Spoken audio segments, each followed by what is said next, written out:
everyone. Welcome to The Takeover, brought to you by Tycoon TV.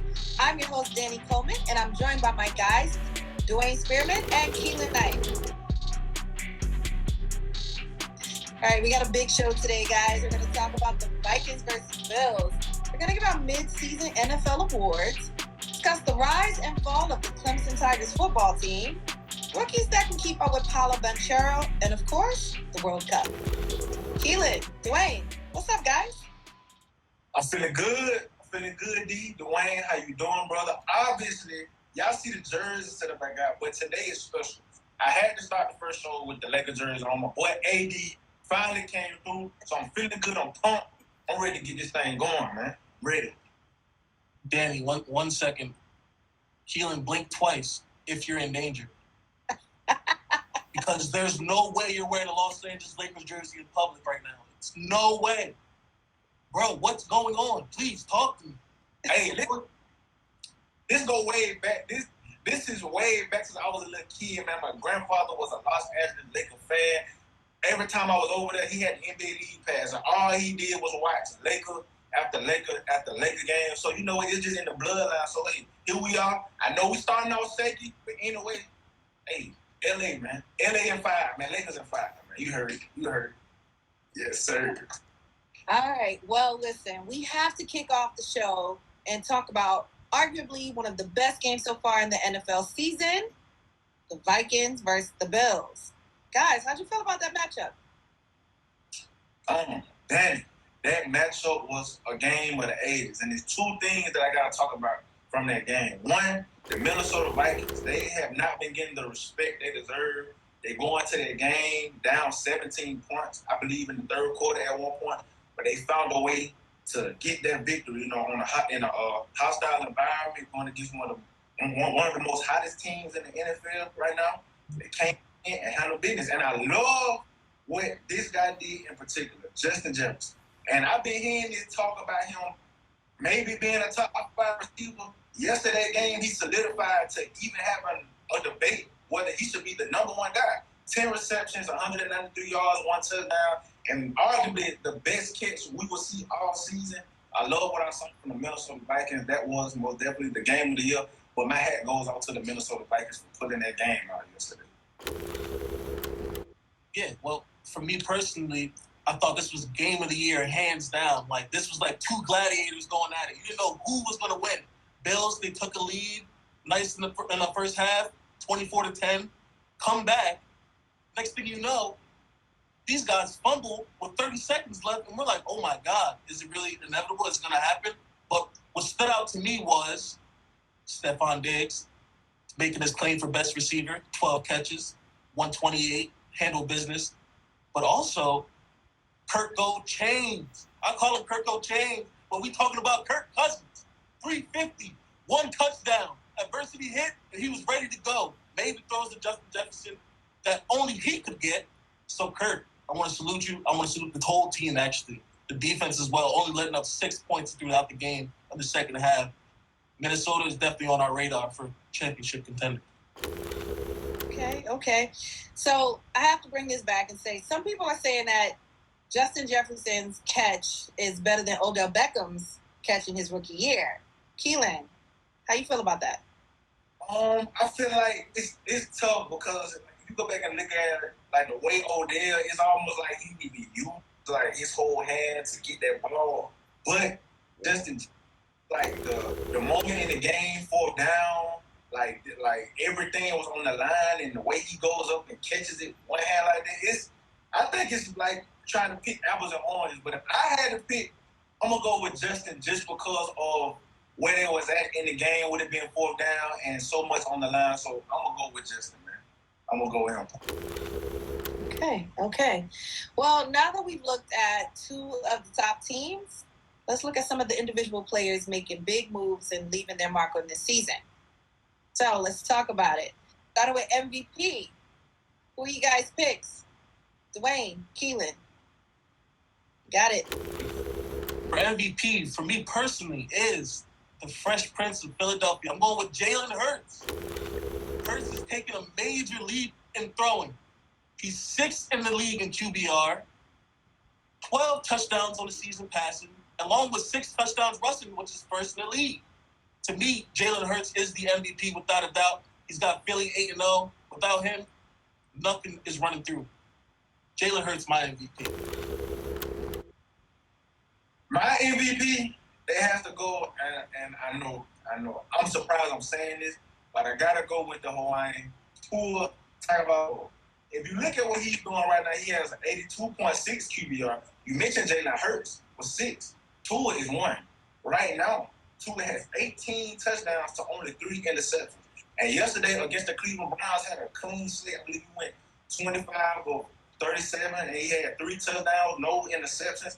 I love what Tua's doing. Tua is playing efficient football. I know he missed some games due to that concussion, but when he has been in the lineup, and I've been on Tua strong this season saying maybe Miami might need to go in a different direction. But hey, he's proving me wrong each and every game. He's suiting up. So right now, I gotta go with Tua. I gotta go with him. Nice. Okay, so let's move over and talk about the offensive player of the year and the defensive player of the year. Duane, what do you have for those? Yes, ma'am. Offensive player for me, player of the year will be Tyreek Hill. Tyreek is first in receptions and also first in league in yards so far through 9 games.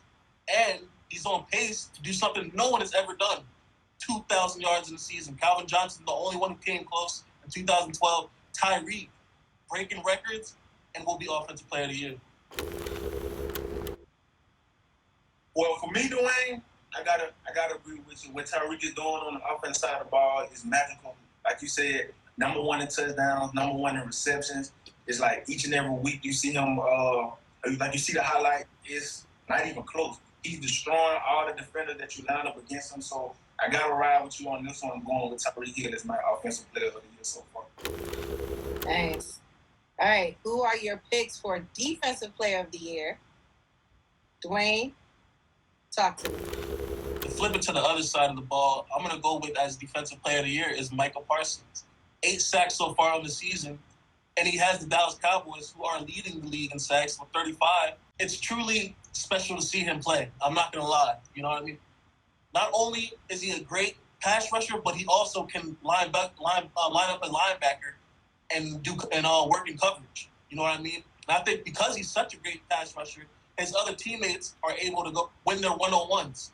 So it affects the whole defense, you know. And to me, Mike is the defensive player of the year just because of that. He affects everything, and the game plan is ran through him. Now make sure number 11 has a hat on his head. I guarantee that's what the coaches are telling him.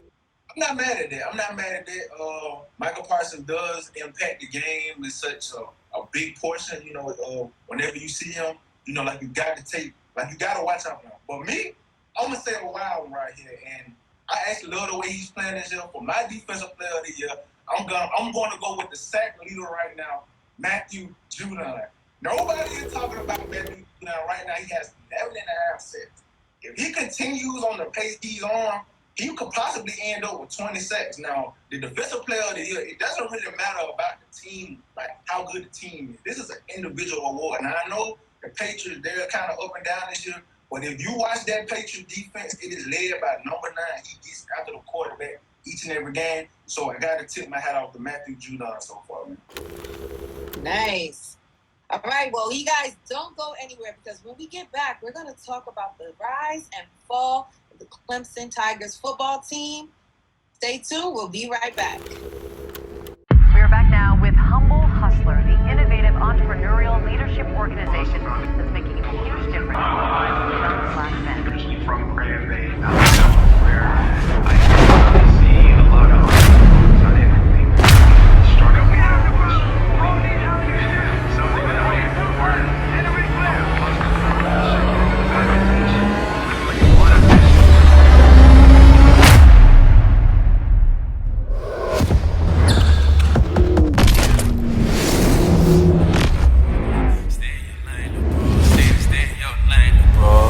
This is a danger zone, yeah. This is a danger zone, yeah. This is a danger zone, yeah. This is a danger zone, yeah.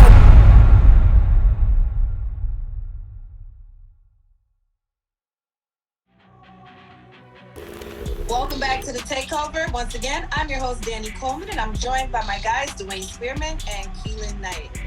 So, the Clemson Tigers were once a force to be reckoned with. But in recent years, it seems like they're more of a shell of their old selves. What do you guys think of that? Keelan, talk to me. Danny, man, Clemson, the way they was up here and the way they're slowly falling down. Now, Clemson fans, I don't think it's over, but unless Dabo addresses this issue, it's going to be rough. Dabo Swinney needs to tap into the transfer portal. I read an article last year, he was saying his transfer portal is the locker room. And what he means by that is like he likes to get guys from high school and he likes to get that, that old foundation where they just grow throughout the program. But Dabo, 2022, my boy, you got to go out here and compete. Like you see what Nick Saban doing. He going out here getting a Jameer Gibbs from Georgia Tech that, and he's bringing them to his offense and he's making his offense much more explosive. So Dabo, until you do that, you got to put your pride to the side and go out here and get some of these boys in the transfer portal that might have a year or two, that might have experience that can help you win some of these games that you're going to keep falling short in if you don't get the help you need, man. So that's how I feel about it.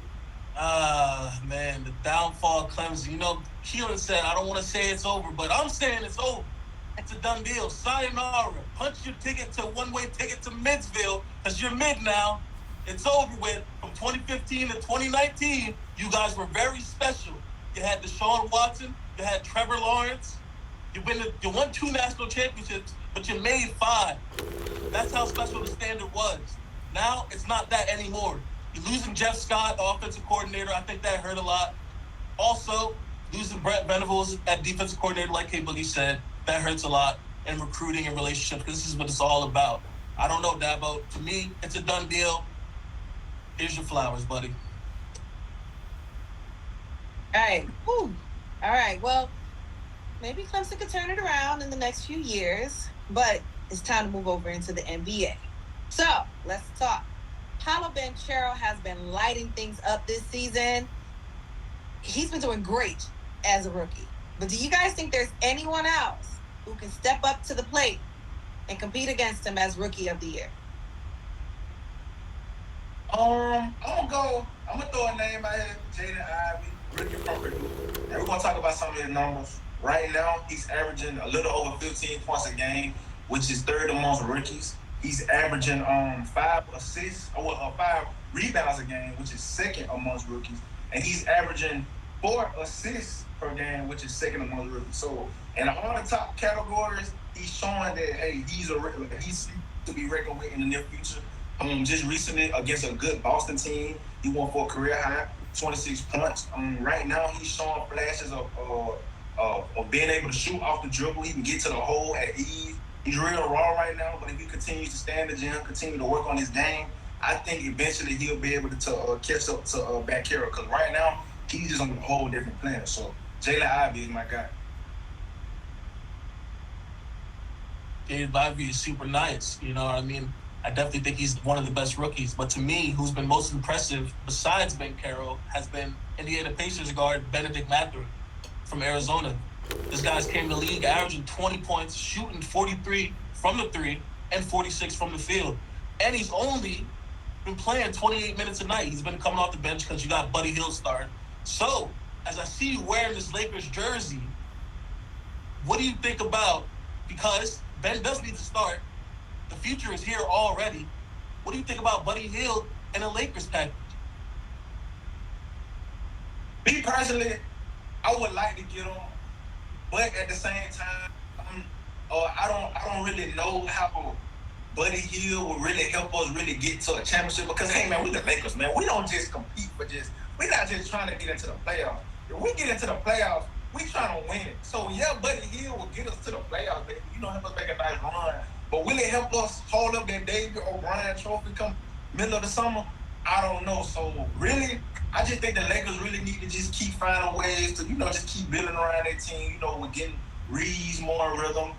AD, I love what he's doing. Westbrook come out the bench. So, I don't really think, I would love to get Buddy Hield, but making that trade won't really make us that much better. So that's how I feel about it. I mean, Okay. that's interesting to say. That's all. I'll leave it at that. All right. Well, the world's biggest sporting event is right around the corner. We are less than a week away from the World Cup. And this week, Duane sits down with the special guests to cover their predictions and expectations going into the tournaments. So don't go anywhere, because when we come back, we're talking World Cup. Stay tuned.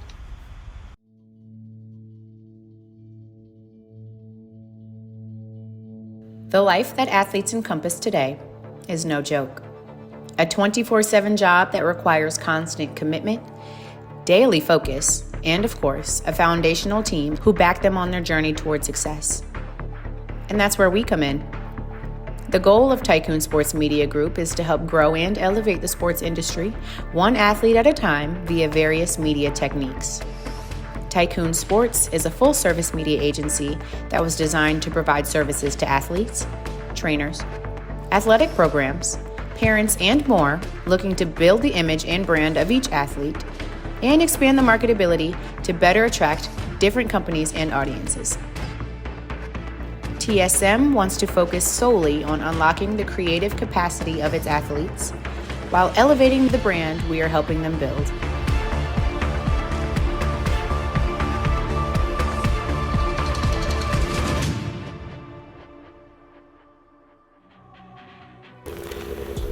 All right, guys. I don't want to waste your time, so let's get straight into it. We got so many different predictions. We got so many who will win the World Cup. We have that. We have who will underachieve in the World Cup. We have who will overachieve in the World Cup. But to get started, Gabe, who is your young player to look for in the World Cup? My young player easily is Gavi for Spain. I mean, he is really young, but he's getting his call up. He's playing the World Cup. He's going to be alongside Sergio Busquets and Ansu Fati, his Barcelona teammates. I mean, that's a triple threat if I've ever seen it. But I can't count out any of those young players on Spain. They've got probably the youngest squad going in there. I mean, any one of them can take it. But my pick is going to be Gavi for sure. What about you? That's a great pick. But for me personally, I'm going to have to go with Real Madrid midfielder Tchouameni from France. And my reasoning is this guy can do everything. You know, his touching the ball, his vision. He's also a ball winner. He's very tall and long, so he can play that box-to-box midfield.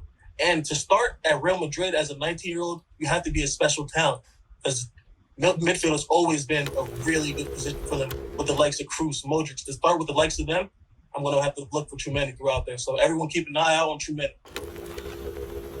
Let's get into our next subject. Who do you got winning the Golden Boot, Gabe? Ignoring any kind of bias in the background, I've got Gabriel Jesus. And it's simple. No Firmino, but no problem. I mean, with him and Martinelli bouncing off of each other, they've got that Arsenal connection. I mean, you've got playmakers in Antony and Neymar. They're going to feed him the ball. They're going to need a number 9 that can just poach the goals and bang it in there for him. And Gabriel Jesus is going to be that guy. And Brazil looks like the best team on paper for me, and they're going to get the ball to that man. For me personally, and I love that Jesus pick, but I'm going to go with the Brazilian teammate Neymar. Neymar has been on a tear this year, man. Like, I feel like he's put it all together this year just in time for this first World Cup.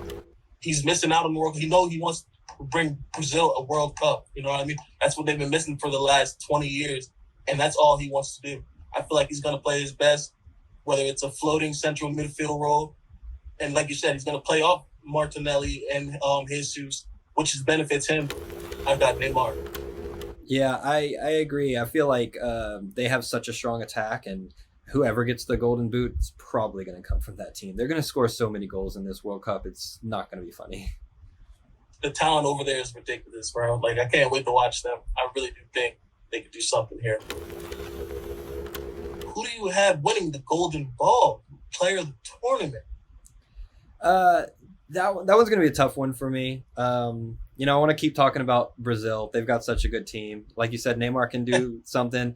But I think it's going to be Mbappe. I think Mbappe is slowly becoming the best player in the world, one of the best players in the world, and I think he's going to be the best player at the tournament.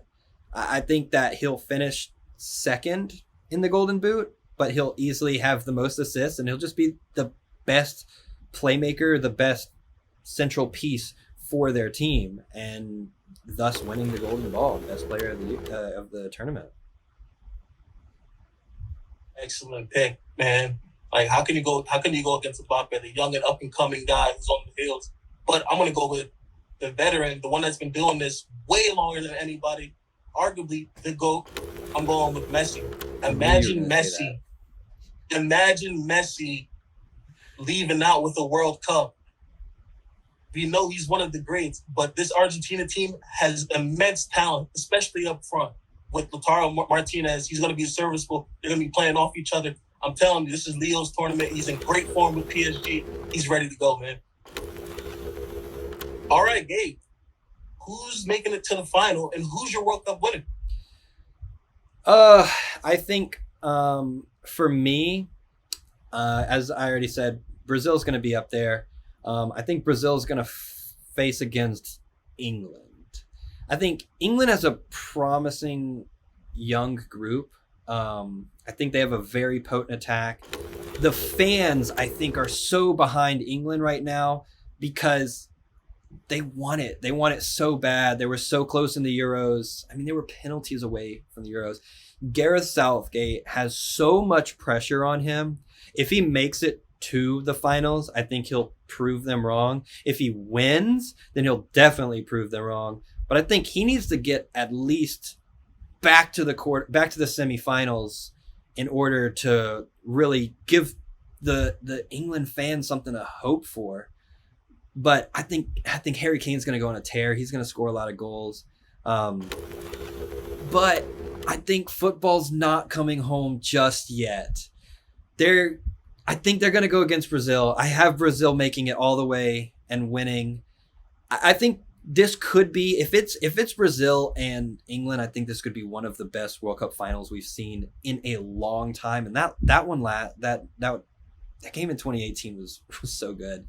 It was such a fun game, even though I didn't give much credit to Croatia. They still made a fun game, but I think this one might top that. Brazil has such a great squad all around every single person that they come up against. Defenses aren't going to know what to do when those men in yellow come after them. I mean, they just look too good for me. They're going to score a lot of goals. They're not going to concede a lot of goals, and they might put up the single best team performance in a World Cup. Like, from start to finish, this could go down as the best World Cup team ever. I don't know. Maybe that's a bold prediction, but I'm not sure because they just look that good to me. But England, don't give up. Don't give up. Y'all have a young squad, and I think y'all can probably see yourselves back here in 2026. And if it's in the US, I'll be there. I'll be there rooting for you for sure. You've got a Euros 2 years away. England, don't give up, but I'm giving it to Brazil.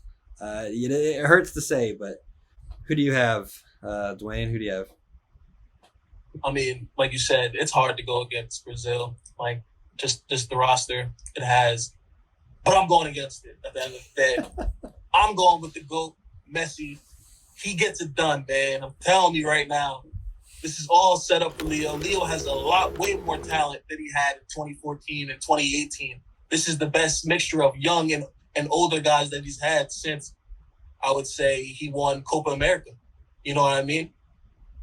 I really do feel like he's put it all together this year. He's back. He's back playing phenomenal with PSG and also for Argentina as well.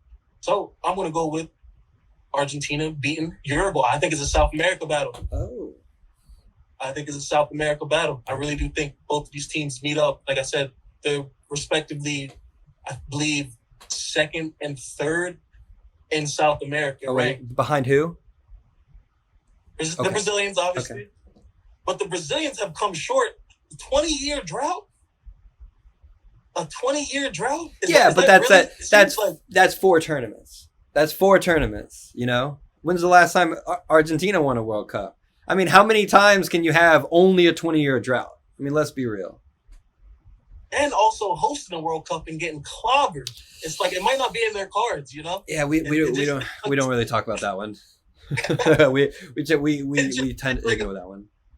it just seems like it might not be in their cards. But I think this is the victory lap for Lionel Messi. I really do think he goes out on top as a champion. I can't wait to see it, man. All right, my guy Gabe, that's a wrap up for the World Cup segment. I want to say I appreciate you greatly for coming through and talking with me. For the fans, I want you to like, comment, subscribe so you can keep up with this. We'll be having daily content throughout the day, and I appreciate y'all. Peace. Well, that's all for today's episode of The Takeover, but don't forget to like, comment, subscribe, and let us know, who do you think is going to win the World Cup?